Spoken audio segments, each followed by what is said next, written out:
Mason Price had always trusted his instincts over maps. That's how he, his girlfriend Lila, his younger brother Eli, and their friend Jordan ended up on a road that didn't appear on any GPS. The asphalt had long since given way to gravel, then to dirt, the trees pressing in until the sky was just a thin, bruised ribbon overhead.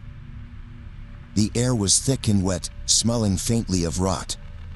The only sound was the crunch of tires and the occasional groan from the van's suspension. Then they passed a rusted sign, its letters warped and flaking. Hollow Road, no outlet. Mason grinned like he'd found a secret. "Trust me," he said. 10 minutes later, the van coughed, shuddered, and died. Mason popped the hood, but the smell of burnt oil and something sharper, like scorched hair, told him it wasn't going anywhere.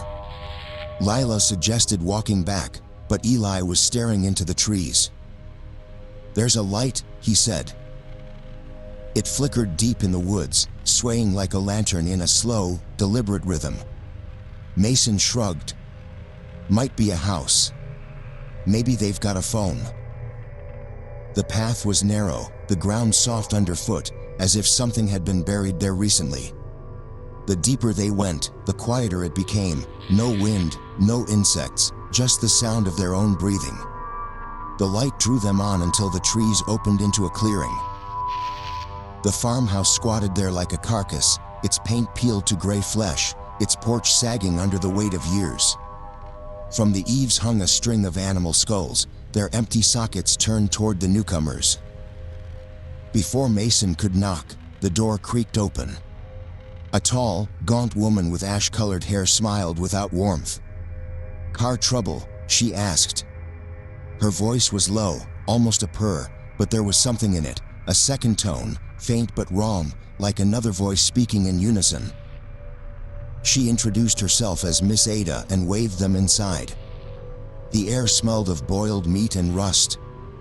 The walls were lined with mounted antlers, old photographs, and crude, hand-forged tools, hooks, cleavers, saws with teeth too wide for carpentry.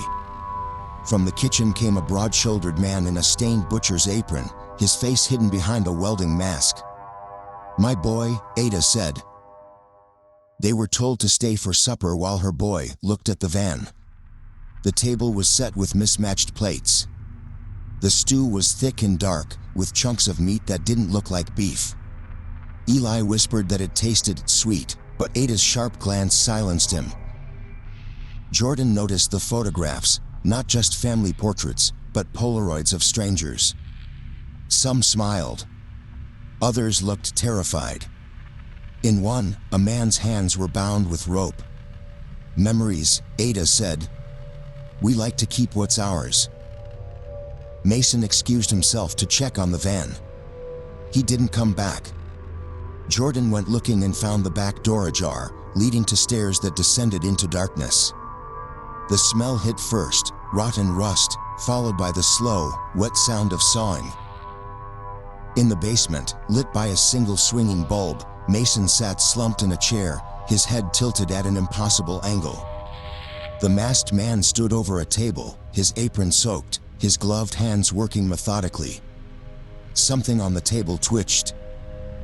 Jordan ran. Lila and Eli were at the front door, but Ada blocked the way, holding a long, curved blade. "Now, don't be rude. Supper's not over." The masked man's footsteps thundered behind them. Jordan dove through a side window, glass tearing at his arms.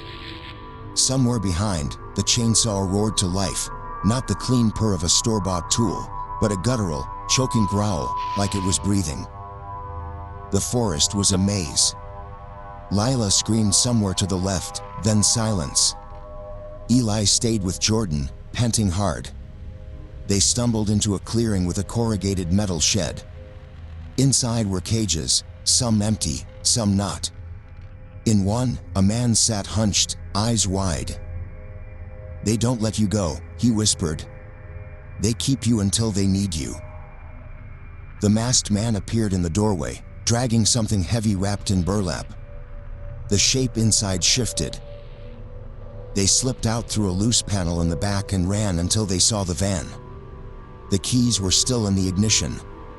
They drove until they reached a gas station.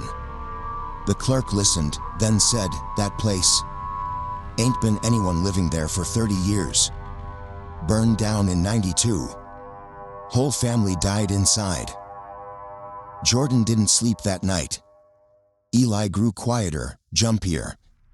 A week later, Jordan woke to find Eli gone. On the nightstand was a Polaroid, Eli on the farmhouse porch, the lantern light glowing behind him. Jordan drove back to Hollow Road. The path was there again. The clearing was there again. The farmhouse was whole again. Ada greeted him like an old friend. The masked man held Eli's shoe. Eli stood at the end of the hallway, pale and glassy-eyed. "He's part of the family now," Ada said. Jordan tried to reach him, but the masked man blocked the way. Eli mouthed one word, "Run." Jordan didn't. The masked man shifted aside, letting him pass into the hallway. The air was thick, humid, and wrong. It clung to his skin like breath. The wallpaper was damp to the touch, and as he brushed against it, he felt something beneath the surface, something that moved. Eli stood at the far end, his face pale and waxy, his eyes reflecting the lantern light like still water. "It's easier if you don't fight," he said again, but his voice was flat, as if spoken from somewhere far away. Miss Ada's hand closed around Jordan's shoulder. Her grip was cold, but her nails sank into his skin with a slow, deliberate pressure, as though testing the grain of meat.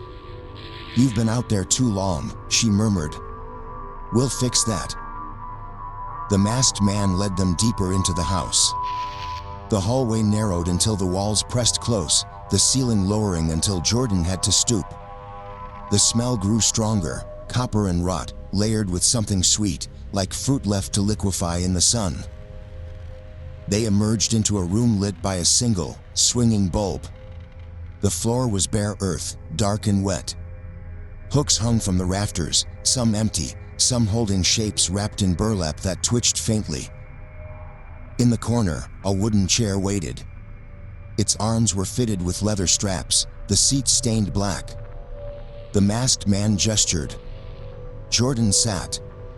The straps tightened on their own, the leather creaking as if it had been waiting for him. Miss Ada knelt in front of him, her face close. Her breath smelled of iron.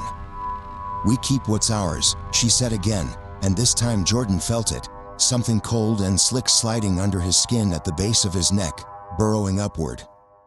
His vision swam. The photographs on the wall shifted. Faces turned toward him, mouths opening in silent screams. One of them was Mason. Another was Lila. Their eyes moved, following him. Eli stepped closer. His pupils were blown wide, his lips trembling. "It doesn't hurt after a while," he whispered. "You just stop being you." The masked man began to hum, a low, tuneless sound that vibrated in Jordan's bones. The bulb overhead flickered, and in the shadows between flashes, Jordan saw them, shapes pressed against the walls from the inside, their limbs too long, their joints bending wrong. They pushed at the wallpaper, their faces stretching the surface like wet paper. Miss Ada's mouth opened wider than it should have, her jaw unhinging, revealing rows of small, needle-like teeth. She leaned in until her lips were at his ear. "Breathe in," she said. Jordan did. The air was thick and warm, and it filled him with something heavy. His heartbeat slowed. His thoughts dulled. The straps loosened, but he didn't move. Eli took his hand. His skin was cold. "Welcome home," he said. The bulb went out. In the dark, the house exhaled.